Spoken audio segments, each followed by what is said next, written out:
காஷ்மீரில் நடந்துள்ள கொடூரம் பெரும் அதிர்ச்சி அளிக்கிறது. இந்த பயங்கரவாதத்தை கடுமையாக நசுக்க வேண்டும். உயிரிழந்த குடும்பத்தினருக்கு எமது ஆழ்ந்த இரங்கலை தெரிவித்துக் கொள்கிறோம். பாஜக அரசின் தவறான கொள்கை மற்றும் ஜம்மு காஷ்மீர் விஷயமாக அவர்கள் எடுத்த நடவடிக்கை இந்த விளைவுகளை உருவாக்கி இருக்கிறது.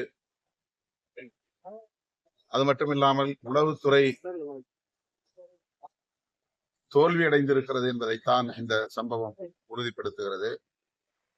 ஆர்டிகிள் 370 இந்த 370வது உறுப்பை அகற்றிவிட்டால் அங்கே பயங்கரவாதம் இருக்காது என்று தொடர்ந்து பாஜக சொல்லி வந்தது. அதை நீக்கிவிட்டார்கள். பயங்கரவாதத்தை ஒழித்துவிட்டும் சுற்றுலா பயணிகள் அங்கே சுதந்திரமாக போகலாம் என்று சொன்னதன் அடிப்படையில் அதை நம்பி போன சுற்றுலா பயணிகள் இன்றைக்கு படுகொலையாகி இருக்கிறார்கள்.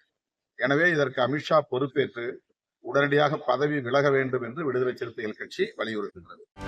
செய்திகளை உடனுக்குடனும் துல்லியமாகவும் தெரிந்து கொள்ள சப்ஸ்கிரைப் பண்ணுங்க.